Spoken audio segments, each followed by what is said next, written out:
నమస్తే స్నేహితులారా, నేను మీ మెప్పా డీజీ మహిళ. మీరంతా ఎలా ఉన్నారు?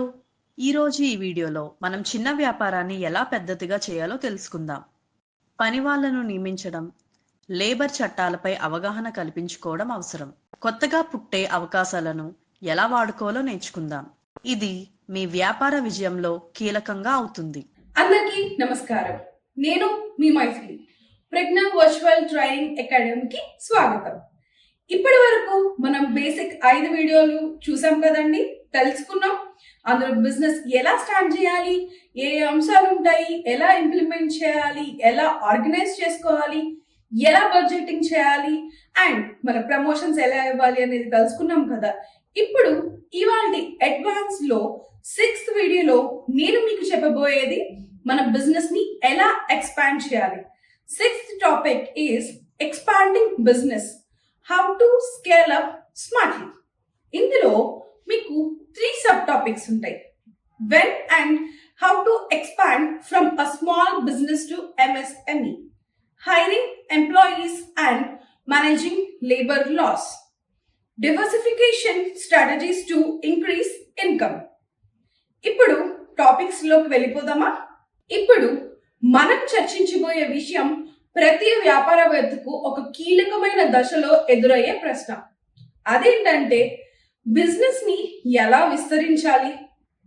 మనం చిన్న వ్యాపారం మొదలు పెట్టిన తర్వాత ఎప్పుడు మరియు ఎలా మరింత పెద్ద స్థాయికి తీసుకెళ్ళాలి అనే ఆలోచన రావడం ఎంత ఇంపార్టెంటో ఎలా చేయాలని తెలుసుకోవడం కూడా ఇంపార్టెంట్ అండి. దీంతో పాటు ఉద్యోగాలను నియమించడం, కార్యక్రమ చట్టాలను ఎలా తెలుసుకొని అమలు చేయడం మరియు వ్యాపారంలో ఆదాయాన్ని పెంచడం కోసం ఏ డైవర్సిఫికేషన్ ప్రాజెక్ట్స్ గురించి తెలుసుకోవాలి అని ఇలా చాలా ప్రశ్నలు అయితే ఈ రోజు ఈ వీడియోలో వాటి గురించి మాట్లాడుకుందాం. ఇవాళ మన వీడియోలో మొదటి టాపిక్ చాలా క్లిష్టమైన ఇంపార్టెంట్ టాపిక్ ఇది. అదేంటంటే when and how to expand from small business to MSME. ఇప్పుడు మన చిన్న వ్యాపారం ఉన్నప్పుడు అందరికీ తెలిసిందే, కానీ ఏ సమయంలో వ్యాపారాన్ని వృద్ధి చేసుకోవాలి అనే ప్రశ్నకు సమాధానం ఎవరిస్తారండి? ఎవ్వరు ఇవ్వరు. కానీ మనం కొన్ని ముఖ్యమైన సూచనల ద్వారా కొన్ని నిర్ణయాల్ని మనం తీసుకోవాల్సి ఉంటుంది. ఆ నిర్ణయాలు ఎలా ఉంటాయి ఏంటి అంది మీకు వివరిస్తాం.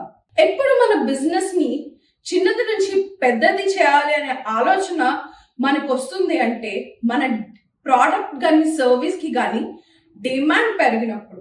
Increase in demand. Me product లేదా సర్వీస్ కి మార్కెట్ లో డిమాండ్ పెరుగుతుందా? మీరు ఎక్కువ లాభాలు పొందుతున్నారా? కొత్త కస్టమర్ని ఆకర్షించడం కోసం మొదలయ్యే ఈ చిన్న ఆలోచనే రేపు మనకి పెద్ద వ్యాపారాన్ని స్టార్ట్ చేయడానికి ఉపయోగపడుతుంది. మీరు వ్యాపార విస్తరణ గురించి ఆలోచించవచ్చు. ఇప్పుడు మన వ్యాపారాన్ని ఎప్పుడు చిన్న స్థాయి నుంచి పెద్ద వ్యాపారానికి ఎప్పుడు మార్చుకోవాలి అనేది చూసేద్దాం. ఎప్పుడంటే డిమాండ్ పెరిగినప్పుడు. Increase in demand.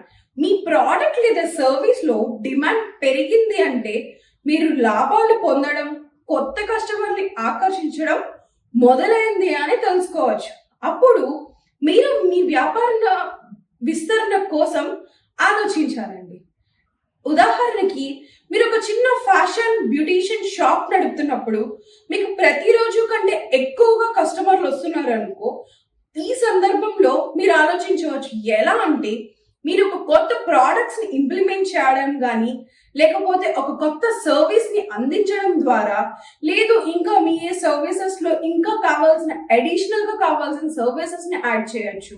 ఇప్పుడు చిన్నగా ఇంటి నుంచి మీరు బ్యూటీషియన్ కోర్సెస్ అవన్నీ నేర్చుకుని ఈ సర్వీసెస్ అందిస్తున్నారు అనుకో, లేదు ఒక షాప్ తీసుకుని ఒక మంచి పెద్ద పార్లర్ సెటప్ ని చేయించుకోవడానికి కూడా ఇలా ఆలోచించుకోవచ్చు. మరొకసారి చెప్తున్నాను వినండి. ఎప్పుడైతే మనకి మన కస్టమర్ రేషియో రావడం పెరిగి మనకి ప్రాఫిట్స్ అనుకున్న దానికన్నా ఎక్కువ వస్తున్నాయో అప్పుడు మీ బిజినెస్ ని పెంచుకోవడానికి ఆలోచించుకోవాలి. ఇప్పుడు నెక్స్ట్ టాపిక్ వచ్చి కన్సిస్టెంట్ ప్రాఫిటబిలిటీ అంటే స్థిర లాభాలు. ఇప్పుడు మీ వ్యాపారంలో గత సంవత్సరం కన్నా ఈ సంవత్సరంలో స్థిరమైన లాభాలు పొందుతున్నారా? అయితే మీరు మరింత పెట్టుబడి పెట్టడానికి సిద్ధం కండి. ఉదాహరణకి మీరు ఒక సంవత్సరం నుండి బేకరీ నడుపుతున్నారు. మీ ప్రతిరోజు బేకరీలో నెల లావాదేవీలన్నీ సంవత్సరం తర్వాత గణించినప్పుడు అనుకున్న దాని ప్రాఫిట్స్ కన్నా డబల్ ట్రిపుల్ వస్తున్నప్పుడు మీ వ్యాపారాన్ని ఈ బేకరీ నుంచి ఇంకొక బేకరీ పెట్టడానికి చాలా ఉపయోగపడుతుంది. అప్పుడు ఈ యొక్క చిన్న వ్యాపారాన్ని పెద్ద వ్యాపారంగా ప్రారంభించడానికి మీ యొక్క ప్రాఫిట్సే మీకు పెట్టుబడిగా ఉపయోగపడతాయి. ఇప్పుడు ఆపరేషనల్ ఎఫిషియన్సీ గురించి తెలుసుకుందాం.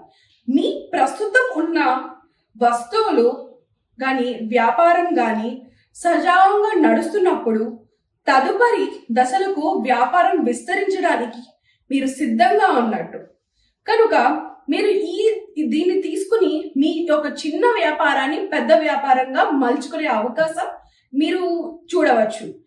ఉదాహరణకి మీరు మీ ప్రస్తుత ఫ్యాక్టరీని సజావుగా నడుపుతున్నప్పుడు మీరు కొత్త ప్రాంతంలో మరియు మరింత కస్టమర్ని పొందడానికి కోసం ఇంకొక ఫ్యాక్టరీని ప్రారంభించవచ్చు. ఇప్పటి వరకు ఏ సందర్భాల్లో మీ బిజినెస్ ని ఎక్స్పాండ్ చేయవచ్చో చూసారు కదా. ఇప్పుడు ఎలా ఎక్స్పాన్షన్ చేయాలో చూద్దాం. దీనికి 2 పద్ధతులు ఉన్నాయండి. ఒకటి ప్రోడక్ట్ లైన్ ఎక్స్పాన్షన్, రెండోది Geographic line expansion. Product line expansion అంటే మీ ప్రస్తుత కస్టమర్లకు కొత్త ప్రోడక్ట్ లేదా కొత్త సర్వీస్ ని అందించడం. జియోగ్రాఫికల్ ఎక్స్పాన్షన్ అంటే మీ యొక్క వ్యాపారాన్ని ఒక ప్రాంతానికి పరిమితం కాకుండా ఇంకొక ప్రాంతంలో మీరు స్థాపించవచ్చు. అలానే ఆ ప్రాంతం కాకుండా ఇంకొక జిల్లాలో కూడా స్థాపించవచ్చు, ఒక పెద్ద స్థాయిలో. ఈ రోజు మనం మాట్లాడుకునే టాపిక్ అంతా కూడా మన చిన్న వ్యాపారాన్ని పెద్ద స్థాయిలో ఎలా ముందుకు తీసుకెళ్ళాలి, దానికి ఈ జియోగ్రాఫికల్ ఎక్స్పాన్షన్ కానీ ప్రోడక్ట్ లైన్ ఎక్స్పాన్షన్ కానీ చాలా చాలా పరిగణనలోకి తీసుకోవాల్సిన విషయాలండి ఈ 2 కూడా. ఇప్పుడు మన వీడియోలో సెకండ్ టాపిక్ కి వెళ్ళిపోతాం. Hiring employees and managing labour laws. మీ వ్యాపారాన్ని విస్తరించడానికి సరైన ఉద్యోగులు నియమించడం అత్యంత ముఖ్యమైన దశ. ఈ దశలో పలు దశలు ఇంకా ఉన్నాయండి, అవేంటో చూసేద్దాం. ఇప్పుడు మన వ్యాపారానికి ఉద్యోగుల్ని ఎలా ఎంపిక చేసుకోవాలి, ఎలా వాళ్ళకి శిక్షణ ఇవ్వాలనేది తెలుసుకుందాం. దీన్ని మనం రైట్ ఫిట్ ఎంప్లాయీస్ అని పిలుస్తాం. అంటే సరైన ఉద్యోగుల ఎంపిక. మీ వ్యాపారంలో ఏ విధమైన పనులు అవసరం ఉందో తెలుసుకోవడం చాలా ముఖ్యం. సరైన వ్యక్తిని ఎంపిక చేయడం ద్వారా మీరు మీ వ్యాపారాన్ని మరింత మెరుగుపరుచుకోవచ్చు. ఉదాహరణకి మీరు ఒక రెస్టారెంట్ నడుపుతున్నారు అనుకోండి. మీరు ఒక రిసెప్షనిస్ట్, చెఫ్, వెయిటర్ వంటి వివిధ ఉద్యోగాల్ని నియమించడం చాలా అవసరం. వారికి వారి పనిలో అవగాహన ఉండాలి. ఎందుకంటే మీరు ఒక్కరే వెళ్ళి ఇన్ని ఉద్యోగాలు మీరు చేయలేరు. మీరు వ్యాపారం నడుపుతూ వెనకుండి వాళ్ళని ధైర్యం ఇచ్చి మీరు ఇలా చేయాలి అలా చేయాలని పని వాళ్ళకి చెప్పి చేయించుకోవడం ద్వారా మీ టైం సేవ్ అవుతుంది. మీరు మీ ప్రాఫిట్స్ ని పెట్టుబడిగా పెట్టి మరొక సంస్థను ఏర్పాటు చేసుకోవడానికి కూడా ఉపయోగపడుతుంది. అలానే ఇక్కడ ఉన్న కస్టమర్ని కూడా సాటిస్ఫై చేసి మంచిగా ఇంకా లాభాలు పొందే అవకాశం కూడా ఇస్తుంది మనకి.